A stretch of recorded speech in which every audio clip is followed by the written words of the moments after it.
Euzu billahi mineşşeytanirracim. Bismillahirrahmanirrahim.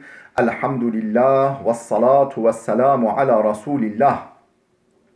Değerli arkadaşlar, Muhammed Ali Es-Sabuni'nin Et-Tefsirul Vadihul Muyesser adlı eserinden El-Furkan suresi 61-77. Ayetlerin 5. dersini yapmak üzere birlikteyiz. Geçen dersimizde El-Furkan suresinin 75. ayetinin başına gelmiştik. Bu Aşr-ı Şerif'in, bu surenin bu kesitinin başından buraya kadar Rahman'ın has kulları, Allah'ın sevdiği, razı olduğu kulların bir takım nitelikleri, belli başlı nitelikleri sıralanıyordu. Ve en sonunda işte bugün tefsirini yapacağımız ayet-i kerimede ne diyor? Ulaike yuczevnel gurfete bima sabaru ve yulakkavne fiha tahiyyeten ve selama halidine fiha hasunet mustakarran ve mukama.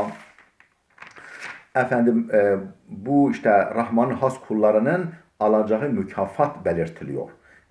Ulaike işte onlar yuczevnel gurfete kendilerine yüksek yüksek saraylar verilecektir. Mükafat olarak nasip edilecektir. Ne sebebiyle?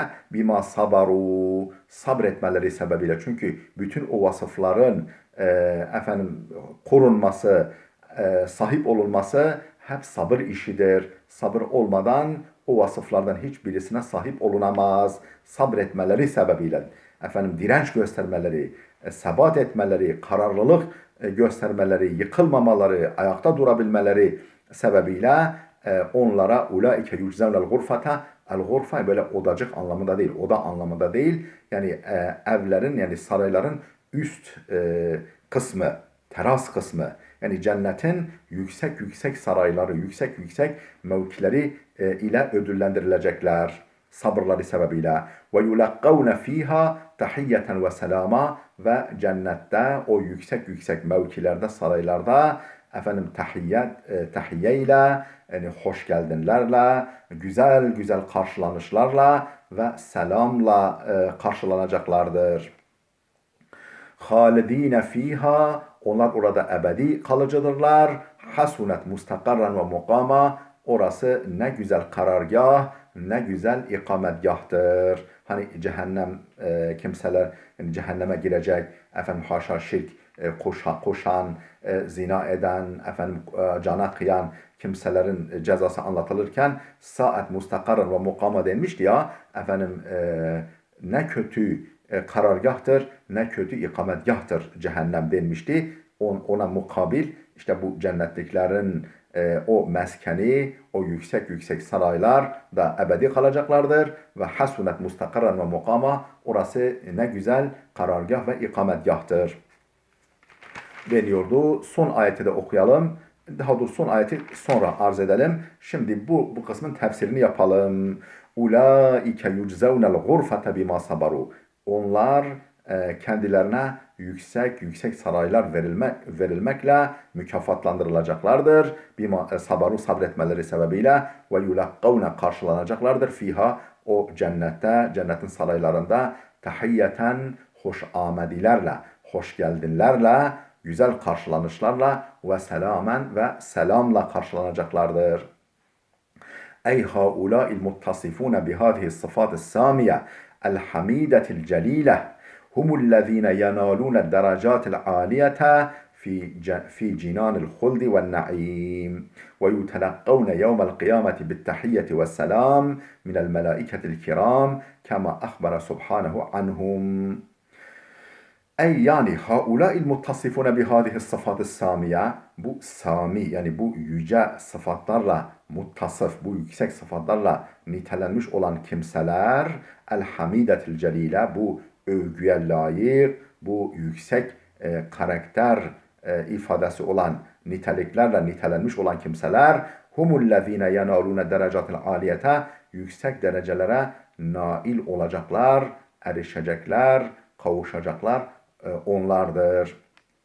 Nerede? Fi cinanil huldi ve naim, ebedi sonsuzluk ve nimetler cennetlerinde. Ebediyet, yani ebediyet nitelikli, ölümsüz ve nimet dolu cennetlerde. Ve yutelakkavne yevmel kıyameti bittahiyyeti ve selam. Kıyamet günü ahirette tahiyye ile, yani hoş geldinlerle, buyurun ifadeleriyle ve selamla karşılanacaklardır. Kimler tarafından? Minel melaiketil kiram, şanlı melekler, değerli yüce melekler tarafından. Kema ahbere subhanehu anhum. Nitekim başka bir ayet-i kerimede yüce Allah onlar hakkında şöyle haber veriyor. Vel melaiketu yedhulun aleyhim min kulli babin.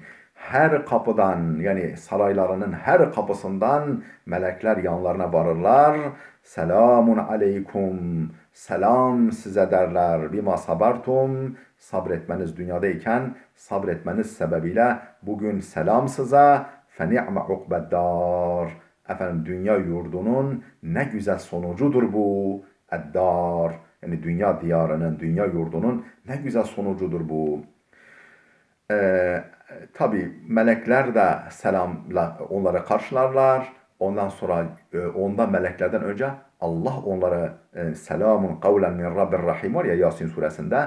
Allah da onları selamla karşılar. Rahman. Selamun kavlen, sözlü bir selam gelecek. Min Rabbir Rahim, o rahmeti sonsuz Rab'dan, Allah'tan. Bir de efendim onlar da birbirlerine selam verirler. Onlar da hoş geldin. Böylece birbirlerini güler yüz, tatlı dille karşılarlar herkes ve orada kardeş kardeş sonsuza değin mutlu bir şekilde hayat sürerler. Şimdi ayet-i kerimeyi arz ettik.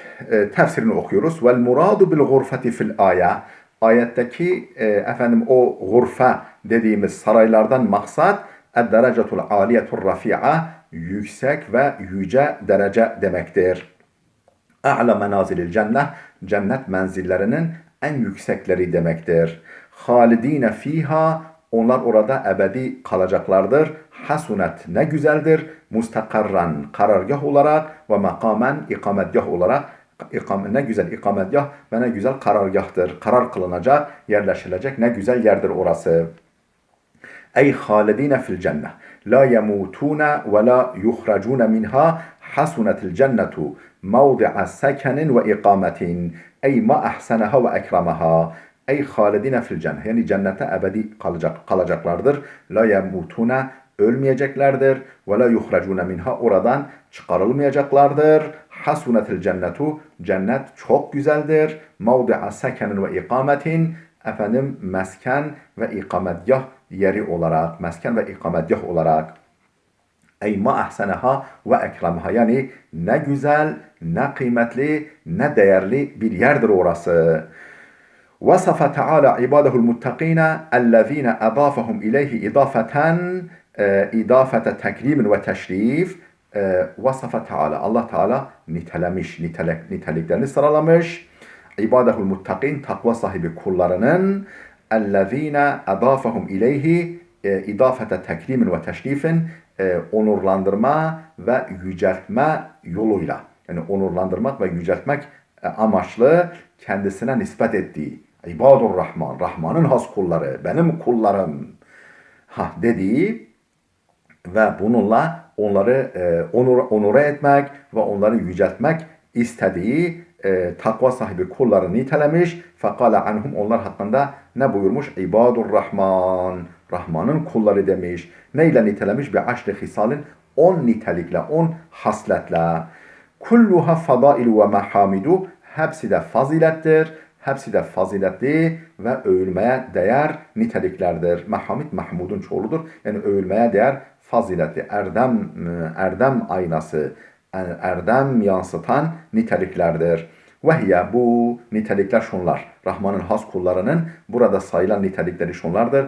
Et-tevadu'u, alçak gönüllülük, tevazu, vel hilmu, aklı başındalık, halim olmak, efendim öfkeye kapılmamak, et-teheccüd, gece kalkıp ibadetle Allah'ın razı olacağı işlerle meşgul olmak, el-havfu minallah, bununla beraber Allah'tan korkmak, terkul israfi vel buhli, savurganlığı ve pintiliği terk etmek, yani ne savurgan olmak ne de pinti kesilmek, cimri kesilmek, ademul işraki billah, Allah'a şirk koşmamak, En-nezahatu aniz-zina, efendim zinadan uzak durmak, zinanın semtine bile yaklaşmamak, ona o kire, o pisliğe bulaşmamak, İçtinabu şehadeti zur, efendim yalan şahitlikten sakınmak, uzak durmak, et-teessuru bi ayatil Kur'an, Kur'an ayetleri okunduğunda veya gösterildiğinde bundan etkilenmek, talabu zürriyeti saliha, salih zürriyet dilemek. Allah'tan salih evlatlar, zürriyet, nesiller dilemek. Bunlardır Rahman has kullarının vasıfları. ثُمَّ بَيَّنَ جَزَاءَهُمُ الْكَرِيمِ وَهِيَ الدَّرَجَةُ الرَّفِيعَةُ وَهِيَ أَعْلَى مَنَازِلِ الْجَنَّةِ وَأَفْضَلُهَا كَمَا أَنَّ الْغُرْفَةَ أَعْلَى مَسَاكِنِ الدُّنْيَا وَأَبْهَجُهَا. İşte bu vasıfları, nitelikleri sıraladıktan sonra ثُمَّ بَيَّنَ جَزَاءَهُمُ الْكَرِيمِ, sonra o değerli, o çok kıymetli mükafatlarını Allah beyan etti. وَهِيَ دَرَجَةُ الرَّفِيعَةُ, bu yüksek derecelerdir. وَهِيَ أَعْلَى مَنَازِلِ الْجَنَّةِ وَأَفْضَلُهَا, cennet menzillerinin en yücesi ve en faziletlisi, en üstünüdür. كَمَا أَنَّ الْغُرْفَةَ أَعْلَى مَسَاكِنِ الدُّنْيَا وَأَبْهَجُهَا, tıpkı yani Araplarda el-gurfa kelimesi efendim bir evin, bir sarayın üst katı. Böyle yani üst katı sahibinin kendisi için özene bezene hazırlamış olduğu üst mekandır. Efendim meskenlerin efendim en a'lası, en yükseği ve en güzelidir. Ebheç, en parlağı, en güzelidir, en kalitelisidir.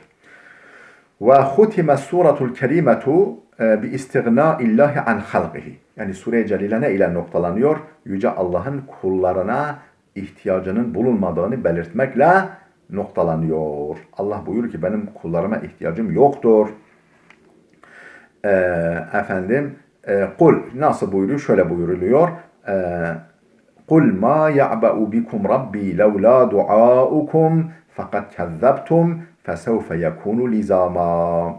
Kul ya Muhammed, de ki ey Muhammed, ma ya'ba'u bikum rabbi levla duaukum. Şayet sizin duanız olmasa, sizin tevhidiniz, kulluğunuz, tevhidiniz olmasa Allah ne diyese değer versin? Yani sizin değer kaynağını sizi değerli kılan nedir? Duanızdır, Allah'a yalvarışınızdır, Allah'ı bir bilmenizdir, tevhidinizdir, ihlasınızdır. Rabbim size ne diye değer versin? Levla duaukum, şayet sizin duanız olmasa.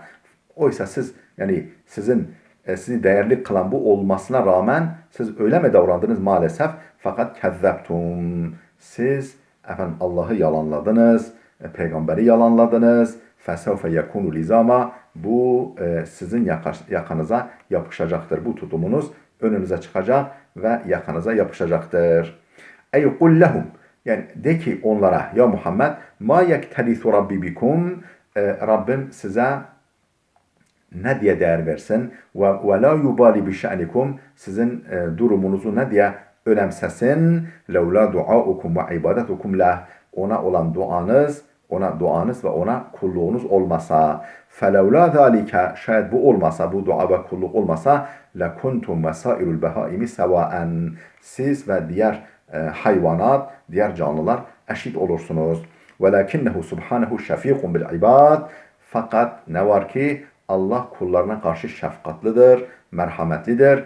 Ve min ecli zalika, bundan dolayı da ersale ileykumur rusula, size elçiler göndermiştir. Ve enzele aleykumul kutuba, size kitaplar indirmiştir. Fakat kezzebtum bima ci'tukum bihi min indillah. Oysa yani ya Muhammed onlara de ki fakat kezzebtum bima ci'tukum bihi min indillah, benim Allah katından alıp size getirdiğimi yalanlıyorsunuz, yalan sayıyorsunuz. Fesevfe yekunu iqabukum lazimen la mahaleta. Sizin cezanız zorunlu hale gelecektir, kesin hale gelecektir. Başka çare yok. La mahalete, başka buna kaçış yok. Niçin? Li kufrikum ve dalalikum ve tekzibikum li ayatillah. Efendim nankörlüğünüzden, dalaletinizden ve Allah'ın ayetlerini yalan saymanızdan dolayı. İnteha tefsiru suretil Furkan. Furkan suresi tefsiri burada bitti. Dersimiz de burada dursun. Gelecek dersimize kadar Allah'a emanet olun.